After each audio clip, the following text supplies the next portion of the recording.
Masechet Eruvin, traité Eruvin, feuille numéro 50, tout en haut de la page.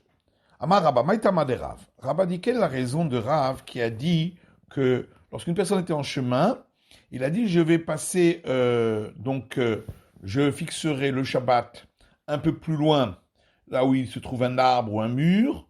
On dit que c'est pas considéré comme s'il avait effectivement fixé le Shabbat là-bas. Mishum de l'Omesayem Atre. C'est parce qu'il n'a pas à préciser exactement l'endroit, parce que sous l'arbre, c'est assez flou. Également, quand il dit à côté d'un mur, c'est flou. Veikadamre, certains disent, Amarabamaita Maderav, Rabba dit quelle est la raison de Rav, Mishum de Kesava Kol Shenu Bezahaze, Afilu Batachat Eno. Parce qu'il pense qu'à partir du moment où on ne pourrait pas fixer par partie, donc puisqu'il ne pourrait pas dire je vais d'abord fixer ces 4 coudées-là et ensuite d'autres, puisqu'à partir du moment où il a commencé à fixer une fois son Shabbat, il ne peut pas fixer un autre endroit. C'est pourquoi il ne peut pas fixer l'ensemble de l'arbre non plus. Maï Benayou, quelle différence entre les deux explications? Ika Benayou damar liknu lib arba amot migosh moné. La différence, c'est s'il avait dit je fixe Shabbat à cet endroit à 4 sur 4 coudées parmi les 8 de cet endroit-là. Celui qui dit que c'est parce qu'il n'a pas fixé l'endroit, ici aussi il n'a pas fixé l'endroit. Donc ça ne marche pas. D'après celui qui dit qu'à partir du moment où on ne peut pas le faire par partie, on ne peut pas le faire non plus en entier, ici c'est valable, puisque en fin de compte, il a fixé uniquement 4 coudées sur les 8. On ne sait pas lesquelles, mais il n'en a fixé que 4, il n'a pas fixé 8. Donc c'est valable. Oufa. Alors on reprend cet enseignement. Rabba a dit, toute chose qui ne peut pas se faire par partie, elle ne peut pas se faire non plus dans l'intégralité. Ini etive, Abaye les Rabba. Abaye a objecté à Rabba. Amarbenu Asrot. C'est marqué dans une braïta. Celui qui prend une dîme qui est plus grande que ce qu'il devait, c'est-à-dire c'est plus que le 10e. Pirotam et tukanim, masrotam et kulkanim. Le reste des fruits sera ainsi permis, puisqu'on aura fait le prélèvement, mais le prélèvement lui-même n'est pas entièrement autorisé, puisqu'il a prélevé trop, et donc il y a une partie sur laquelle il n'y a pas eu de prélèvement. Amai, la Gemara demande maintenant pourquoi le reste a-t-il été autorisé? Les makot chez nous, on devrait dire ici la même chose. À partir du moment où on ne peut pas prélever plus que un dixième en le faisant par partie, c'est-à-dire d'abord en prélevant un dixième, ensuite en prélevant plus, puisque dès qu'on a prélevé un dixième, c'est fini, on ne peut pas prélever plus que le dixième. Pareil, quand il le fait d'un seul coup, plus que le dixième, ça ne devrait pas être valable. Shani Maaser dit les Chatsaïm. La Gemara répond que pour la dîme, c'est différent, parce qu'on peut le faire par moitié. S'il avait dit que de tout ce qu'il a pris, il n'y a que la moitié de chaque grain de blé qui sera sanctifié. Ça marche. Donc tu vois que c'est possible, même s'il a pris plus, qu'il peut dire qu'il ne sanctifie que dans chaque grain ce qui est nécessaire pour arriver au dixième. Dans ce cas-là, effectivement, ça marche. La Gemara dit oui, mais concernant la dîme des animaux, là, on ne peut pas prélever par partie, puisqu'on ne peut pas prélever un demi-animal, c'est un animal entier. Vamar Rava, Rava dit, lorsqu'on compte les animaux pour arriver au dixième. Arrivé au dixième, il y en a 2 qui sont sortis d'un coup. Vekaran Asiri, et les 2, il les a appelés dixième. Asiri vechanasa moravim zebeze. On considère que le 10e et le 11e sont mélangés ensemble, donc il y en a un des 2 qui est sanctifié, mais on ne sait pas lequel. Or, il ne pourrait pas sanctifier le 10e l'un après l'autre. Donc, on devrait ici considérer aussi que quand il l'a fait ensemble, ça marche pas. Shanema Sabema Deite Bezahazé. Betaout. Le Gemara dit non. Pour la dîme des animaux, c'est différent. C'est possible de sanctifier deux animaux, l'un à la suite de l'autre, dans le cas où il y a, par exemple, une erreur. Dites-nous, comme c'est marqué dans une Mishnah. Kara le Chi Asiri. Si le neuvième, qui est passé, il appelle dixième. Vela Asiri Chi, le dixième, il l'appelle neuvième. Ou la Chadesar Asiri, et le onzième, il l'appelle dixième. Shloshtan Mikudashim. Les trois seront sanctifiés. Donc on voit qu'on peut sanctifier l'un après l'autre, dans ce cas-là d'erreur. Varetoda. Maintenant, concernant le sacrifice appelé Toda, qui vient pour remerciement, de l'été betaout, veleta bezeachazé, où avec le sacrifice, on doit apporter 40 pains, et on ne peut pas sanctifier 2 fois 40 pains l'un à la suite de l'autre, ni parce qu'il y avait une erreur, ni simplement en les sanctifiant l'un après l'autre. Veitmar, pourtant il y a un enseignement qui dit Toda shishrata al shmonim chalot.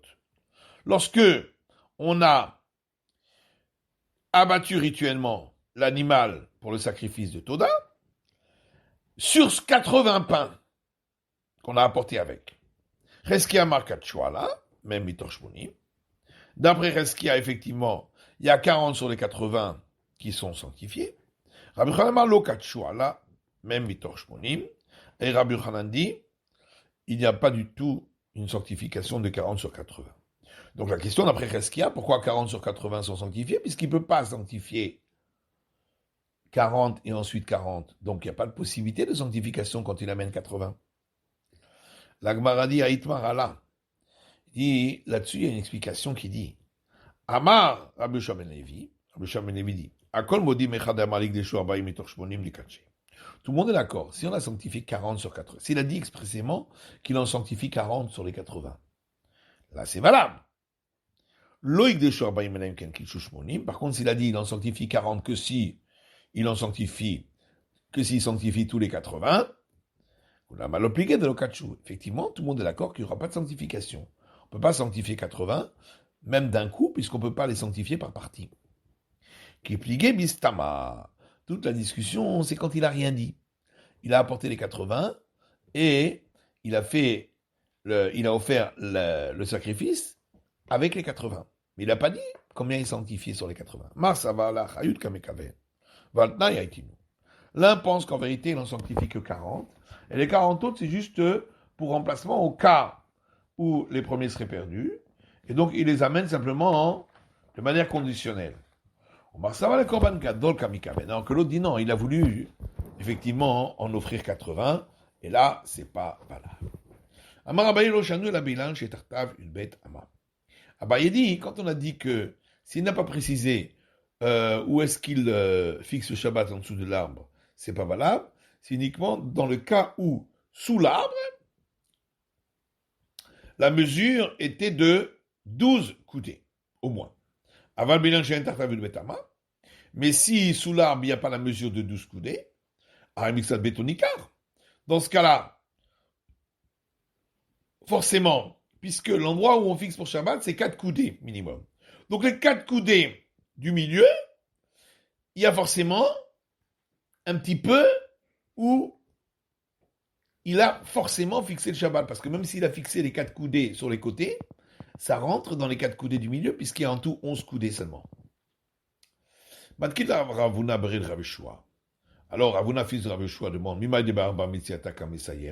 oui, mais qui c'est qui te dit que il a fixé dans les 4 coudées du milieu? Dilma Barbada Igissa, comme ça y est. Peut-être que lui, il a voulu fixer les 4 coudées d'un côté ou les 4 coudées de l'autre. Donc, il n'y a rien de plus. Et là, Ravuna Berin Rav Yoshua. C'est pourquoi Ravuna, fils de Rav Yoshua, explique. Quand on a dit qu'il n'a pas fixé son Shabbat, parce que il n'a pas précisé, c'est seulement lorsque, sous l'arbre, la mesure était de 8 coudées. Aval bilan shetatav zainamot. Mais si c'est 7 coudées, là c'est sûr que la coudée qui se trouve au milieu, forcément, elle est elle fait partie des coudées dans lesquelles il a fixé son Shabbat. Puisqu'il y a 7 coudées en tout, donc celle du milieu, forcément, elle est prise dans les 4 coudées, quels que soient les 4 coudées. Et donc c'est pourquoi il l'a fixé, on sait au moins une coudée qui est fixée. Et donc c'est valable. Puisqu'il y a une coudée qui est précise. Tanya Kevatel Rav. Il y a une braïta qui suit l'explication de Rav, Tanya Kevatel Shmuel, et il y a une braïta qui suit l'explication de Shmuel. Tanya Kevatel Rav, et une braïta qui suit l'explication de Rav, qui dit que la raison pour laquelle il ne fixe pas lorsqu'il dit sous l'arbre, c'est parce qu'il n'a pas précisé l'endroit. Misheva Bederer V'chashchalo, celui qui était en chemin et Shabbat va bientôt arriver. Vayam Akirila Nogader, et il se connaissait plus loin un arbre ou un mur. Vamar Shvitati Tartav, il a dit, je fixe mon Shabbat en dessous de cet arbre ou de ce mur. Lo Amartun, c'est comme s'il n'a rien dit, puisqu'il n'a pas précisé. Avalim Amar Shvitati Bim comme Ploni, par contre s'il a dit, je fixe mon Shabbat à tel endroit, il a fixé, il pourra marcher jusqu'à cet endroit, arrivé à cet endroit, il peut le traverser et le dépasser de 2000 coudées. Mais ça, c'est seulement dans un endroit qui est bien déterminé, c'est-à-dire qui est clôturé. Un endroit qui est clôturé, même s'il est très large, c'est comme s'il ne faisait que 4 coudées. Quand chez Shabbat Betel, par exemple, il a fixé son Shabbat sur un monticule qui a une hauteur de 10 largeur du poing. Et sa superficie fait 4 coudées sur 4 coudées jusqu'à maximum la superficie pour ensemencer 2 CA, c'est-à-dire 50 coudées sur 100. On a dit que dans ce cas-là, même s'il n'y a pas d'habitation, c'est considéré comme un espace clôturé. Vechen Bikra, ou bien c'était une fosse, chez Amuka Sarah, qui est d'une profondeur de 10 largeurs du poing, Veime Arba Amod Valbetsataim, et sa superficie va de 4 coudées sur 4 coudées jusqu'à la superficie pour ensemencer 2 CA, c'est-à-dire 50 coudées sur 100. Dans ce cas-là, c'est considéré tout cet endroit comme 4 coudées sur 4 coudées, et donc il a bien précisé son endroit. Avlement comme Shen Mesuyam, mais s'il n'a pas précisé l'endroit, il n'a pas fixé son Shabbat, et donc il ne pourra se déplacer que sur les 4 coudées autour de lui. Ayushnaim, si c'était deux, Echad Makir et Echad Sheno Makir, l'un connaît un endroit plus loin, un arbre ou un mur, et l'autre ne connaît pas. Zeh Sheno Makir, Moser Shvitato le Makir. Celui qui ne connaît pas dira que il s'appuie pour l'endroit où il passera le Shabbat, sur l'endroit que celui qui connaît fixera. Vers Makir Omer, et celui qui connaît l'endroit dira, Shvitati bim komploni, je fixe mon Shabbat à tel endroit. Bamedvarim amorim shesiyem, et ça c'est toujours uniquement dans le cas où il a bien précisé l'endroit, Arba Amot shekava, donc les 4 coudées qu'il va, où il va fixer son Shabbat, Aval osiem Arba Amot shekava, mais s'il n'a pas bien fixé les 4 coudées où il va fixer son Shabbat, lo yazum komo, il ne pourra pas se déplacer. Les Mathieu Vetouté Shmuel.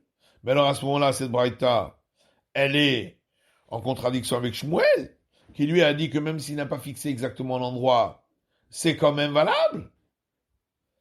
Amar lecha Shmuel, Shmuel te dira que cette braïta parle d'un cas qui conduit comme raglaver les carreaux très alfé vers Bargarmide. De l'endroit où il est, quand il a fixé son Shabbat, jusqu'au bas du tronc de l'arbre où il a fixé son Shabbat, il y avait 2004 coudées. Et donc, il peut marcher que jusque là-bas, parce qu'il peut marcher 4 coudées, puis encore 2000 coudées. Mais à partir du moment où il n'a pas fixé où est-ce que sont ces 4 coudées sous l'arbre, peut-être que c'est de l'autre côté de l'arbre, et Kamle Leva Mitrouma, et donc ça se trouve à l'extérieur du Troum, puisque c'est après les 2004 coudées. Et donc ici,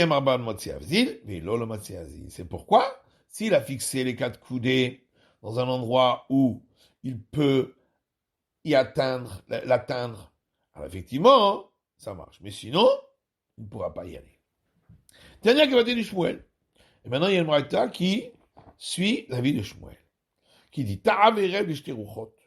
Celui qui s'est trompé, et il a posé le héros dans 2 directions.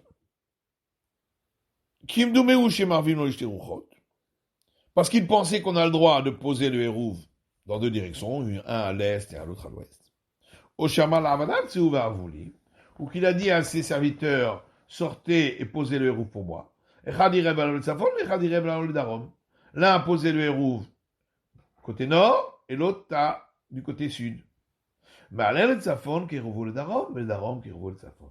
Il aura le droit de se déplacer vers le nord, jusqu'à la limite de là où il peut se déplacer lorsque on part du Hérouf qui est au sud, et il pourra se déplacer vers le sud, jusqu'à la limite de là où il peut se déplacer à partir du Hérouf au nord.